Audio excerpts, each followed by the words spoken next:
رب المشرقين ورب المغربين فبأي آلاء ربكما تكذبان؟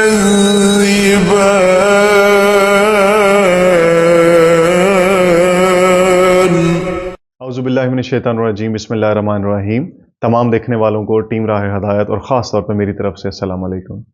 افلا یتدبرون کی سیریز، غور و فکر کی سیریز، جس میں ہم قرآن حکیم کی آیت الا بذکر اللہ تطمئن القلوب کہ یقیناً دلوں کا سکون جو ہے وہ میرے ذکر میں خدا تعالیٰ کی ذات ارشاد فرما رہی ہیں، اس کو ہم ڈسکس کر رہے تھے، اس کو ہم لے کے چل رہے تھے، جس میں ایک ایپیسوڈ میں ہم نے ایک حدیث مبارکہ کو ڈسکس کیا کہ انسانی جسم میں ایک ایسا ٹکڑا ہے کہ اگر یہ ٹھیک ہے تو سارا کا سارا جسم ٹھیک ہے، اور وہ ٹکڑا اصل میں دل ہے۔ تو دل کا کردار انسانی جسم میں ایک بہت ہی اہمیت کا حامل ہم نے پچھلی ایپیسوڈز میں ڈسکس کیا، اور اس چیز کو فائنڈ آؤٹ کرنے کی ہم نے کوشش کی کہ قیامت کے روز شاید رجسٹر ہمارے اعمال کے نہیں تولے جائیں گے، شاید وہ ہمارا دل ہی ہوگا جس کو تولا جائے گا، اور اس میں نیکیوں اور بدی کا جو ڈیٹا ہم لے کے جائیں گے، بیسیکلی اسی کو ہی کمپیوٹرائزڈ ایک ڈیٹا کو کیا کیا جائے گا، اس کو تولا جائے گا۔ اور پھر ہم نے اس میں یہ بھی ڈسکس کیا کہ یقیناً خدا تعالیٰ کی ذات یہ فرماتی ہیں کہ مومن کا دل ہی میرا عرش ہے، مومن کا دل ہی میرا گھر ہے۔ تو اسی سے آج انشاءاللہ ہم ابتدا کریں گے، اسی سے ہم اس کو شروعات ہماری کریں گے کہ جب رب تعالیٰ کی ذات یہ کہتی ہے کہ مومن کا دل میری اماجگاہ ہے، میرا عرش ہے، تو میرا دل پھر رب کی اماجگاہ کیوں نہیں بن رہا ہے؟ اس کیوں کو بیسیکلی ہم اس کو ڈسکس کرنے کی ہم اس کو کوشش کریں گے کہ ہم مائل اچھائی کیوں نہیں ہیں، کبھی ہاں اور کبھی نہ کے درمیان ہم کیوں ہیں؟ اچھائی کرنا چاہتے ہیں، اچھائی کر نہیں پا رہے ہیں، ایسا کیوں ہے؟ ہمارا دل برائیوں کی طرف کیوں جا رہا ہے اور اچھائی کی طرف کیوں نہیں جا رہا؟ یہ کیوں کو ہم آج انشاءاللہ ہم اس کو ڈسکس کرنے کی کوشش کریں گے۔ مثال کے طور پہ اس کو ایک چھوٹی سی اگزامپل کے ساتھ ہم اس کو سٹارٹ کرتے ہیں۔ نماز پڑھنے کو دل چاہتا ہے، نماز فرض ہے، پتہ بھی ہے پڑھنی ہے، لیکن دل چاہتا ہے، پڑھنا چاہتے ہیں، لیکن پڑھی نہ گئی۔ اس کا مطلب یہ ہوا کہ ہم نے اس اپنے معاملے کو جو کرنا تھا، اچھائی کے بارے میں معلوم تھا، لیکن اس کو پورا نہیں کر پائے اس کو۔ اسی طرح سے ایک اور اگزامپل اس کی لے لیتے ہیں کہ ہم نے سوچا کہ ہم صدقہ کریں گے، کچھ سرٹن اماؤنٹ کے بارے میں ہم نے سوچ لیا کہ ہم اتنی اماؤنٹ کو صدقہ کریں گے۔ اچھا، یہ تو سوچ لیا، لیکن جیسے جیسے اس کے بارے میں سوچتے گئے کہ میں نے یہ صدقہ کرنا ہے، میں نے فلاں جگہ پہ، اس جگہ پہ، اس فیملی کو یا کسی بھی طریقے سے میں نے اس کو مدد کرنی ہے۔ اچھا، جس طرح ٹائم گزرتا گیا، آپ کے مائنڈ میں سوالات جو تھے وہ کھڑے ہونا شروع ہو گئے کہ تمہیں پیسوں کی ضرورت تو سب سے زیادہ ہے، تمہارے بچوں کو بھی ضرورت ہے، تمہاری والدہ کو ضرورت ہے، تمہارے والد کو ضرورت ہے، ابھی بچوں کے معاملات، تم نے ان کے کپڑے لے کے آنے ہیں، ان کی شاپنگ کرنی ہے، تمہاری بیوی جو گھر بیٹھی ہوئی ہے اس نے تو تمہیں یہ کہا تھا، تمہاری والدہ نے تو تمہیں یہ کہا تھا یہ لے کے آنا ہے میرے لیے، تو تم سوچو گے کہ کیوں نہ وہ سارے کے سارے معاملات پہلے وہ کر لو۔ بات تو ٹھیک ہے، سب سے پہلے ہمیں اپنے خاندان کی ضروریات کو ہی پورا کرنا چاہیے، لیکن سوال یہ پیدا ہوتا ہے کہ جب نیکی کا ارادہ آ گیا تھا، اچھائی کا ارادہ یقیناً وہ رب کی طرف سے ہی ہوتا ہے، وہ آ گیا تھا، تو ہم اس پہ رک کیوں گئے؟ دوبارہ سوال کیوں پہ آ گیا؟ اچھا، ایک بندہ جمعہ کی نماز ادا کرنی ہے، جمعہ کی نماز ادا کرنے کے لیے تیاری کی، سب کچھ اپنے معاملات جو تھے جمعہ کے حوالے سے وہ ریڈی کیے، لیکن جب نماز کی جانب، مسجد کی جانب جانے لگا تو اس کو یاد ہے کہ میرا یہ کام تو بھی پینڈنگ ہے، میں نے یہ کام تو کیا ہی نہیں ہے۔ اس کام میں اتنا مصروف ہو گیا، اتنا انوالو ہو گیا کہ نماز کے وقت جو جمعہ کو جو تھا وہ پہلے جانے کے بجائے بھاگتے ہوئے جا کے جماعت کے ساتھ میں۔ ایسا کیوں ہوا؟ حالانکہ اس نے تو سوچ لیا تھا کہ یہ اچھائی میں نے کرنی ہے۔ تو شاید اس شریف آدمی کو یہ نہیں پتا کہ اس کے ساتھ کیا معاملہ ہو گیا، جو یہ کہتا ہے کہ چلو کوئی بات نہیں، جماعت کے ساتھ تو مل گئے، جماعت تو میں نے پڑھ لی نا جمعہ کی، لیکن شاید اس کو معلوم نہیں کہ اس کے ساتھ کیا معاملہ ہوگا۔ بیمار کی تماداری کرنی ہے، اس کو جا کے ملنا ہے، سنت رسول صلی اللہ علیہ وسلم ہے، اور دنیا داری بھی ہے، دیکھا جائے تو کسی کی تماداری کرنا، لیکن ہم اس کو اسی پرسپیکٹو میں دیکھتے ہیں کہ ہم سنت رسول صلی اللہ علیہ وسلم کو پورا کریں گے اور تماداری کریں گے۔ اپنی روزمرہ کی زندگی میں اتنا مصروف ہو گئے کہ اس کی تیمارداری کو نہ پہنچ سکے. اور بعض اوقات تو معاملہ اس سنگین نوعیت کا ہو جاتا ہے کہ جس کی تیمارداری کرنی ہوتی ہے وہ دنیا سے رخصت ہو جاتا ہے، وہ دنیا سے انتقال کر جاتا ہے، تو ہمیں صرف اور صرف افسوس کے سوا کچھ نہیں ہمیں حاصل ہوتا. ایسا کیوں ہوا؟ ارادہ کر لیا، اچھائی کی طرف مائل ہو گئے، لیکن کر کیوں نہیں پائے؟ اس کا مطلب یہ ہے کہ ہمیں اس سارے کے سارے معاملے میں، اس سارے کے سارے پروسیس میں، اچھائی کی طرف جانے میں، اچھا کام کرنے میں کوئی ایسی طاقت تھی جس نے مجھے روک لیا.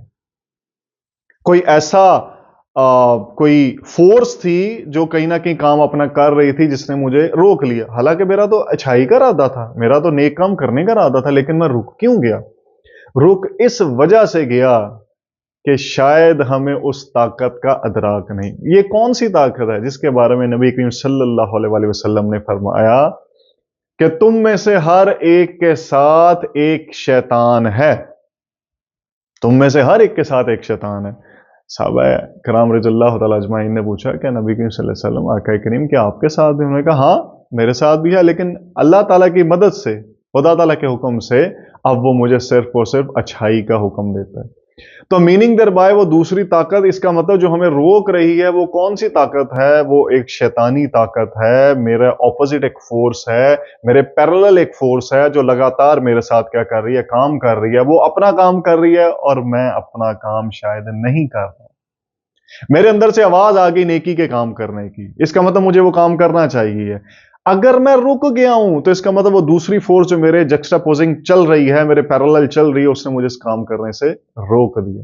وہ کون ہے؟ وہ میرا کھلا دشمن ہے کہ جس کے بارے میں نبی اللہ تعالیٰ کی ذات اقدس نے فرما دیا، نبی کریم صلی اللہ علیہ وسلم نے فرما دیا کہ تمہارا کھلا دشمن جو تم پہ آگے پیچھے اوپر نیچے دائیں بائیں ہر طرف سے تم پہ وہ حملے کرتا ہے. ہمیں شاید اس کا ادراک نہیں ہے جو ہماری رگوں میں خون کی طرح ہمارے ساتھ جو وہ بہ رہا ہے. ہمیں شاید اس کا ادراک نہیں ہے. وہ کرتا کیا ہے؟ وہ صرف اور صرف وسوسہ ہی ڈالتا ہے، جو میں نے ابھی آپ سے ڈسکس کیا. نماز پڑھنی تھی، سو جا، ابھی سردی کا موسم ہے، بستر گرم ہے، وسوسہ ڈال دیا آپ نے، اس کی بات کو سن لیا. بات کو سن لیا تو اس کو مطلب آپ نے وہ عمل کر دیا آپ نے. اچھا، پھر ہم نے ڈسکس یہ کیا کہ صدقہ کا ارادہ کیا تھا، خیرات کا ارادہ کیا تھا، دل میں خیال اس نے کوئی اور ڈال دیا. اگر اس کے مطلب ہم نے اس کی بات کو سن لیا تو ہم نے اس کے کہنے پہ عمل کر لیا. جمعہ کی نماز کا میں نے ذکر کیا کہ اس شریف آدمی کو پتہ نہیں اس کے ساتھ کیا معاملہ ہوا، جو یہ کہتا ہے کہ میں نے نماز تو پڑھ لی ہے. اب معاملہ کیا ہوا؟ کہاں اس کو ثواب اونٹ کی قربانی کے برابر ملنا تھا، اور کہاں اس کا ثواب رہ گیا صرف اور صرف ایک انڈے کی قربانی کی. یہ وہ معاملہ ہے جو اس نے ہمارے ساتھ کیا، یہ وہ طریقہ ہے جو اس نے ہمارے ساتھ اپنایا. اس طریقے کو کس طرح سے حل کیا جائے، اس معاملے کا سلوشن کس طرح سے فائنڈ آؤٹ کیا جائے؟ تو یہ کیسے ہو سکتا ہے کہ میرا اور آپ کا رب ہمیں اس معاملے میں اکیلا چھوڑ دے؟ یقیناً اس نے اور اس کے حبیب نے ہمیں اس کا طریقہ سمجھایا. وہ طریقہ کیا سمجھایا؟ سورہ ناس میں واضح الفاظ میں خدا تعالیٰ کے ذات نے فرما دیا، کہہ دیجئے قل اعوذ برب الناس، کہہ دیجئے کہ میں لوگوں کے پروردگار کی پناہ میں آتا ہوں.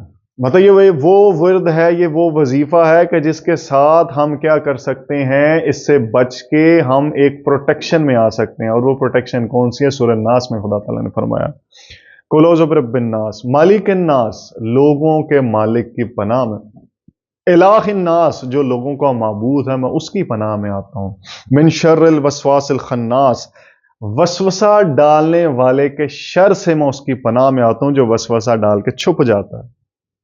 الذی یوسوس فی صدور الناس، جو لوگوں کے سینوں میں وسوسے ڈالتا ہے. اب یہ ساری کی ساری جو میں نے باتیں کی وہ کیا تھا؟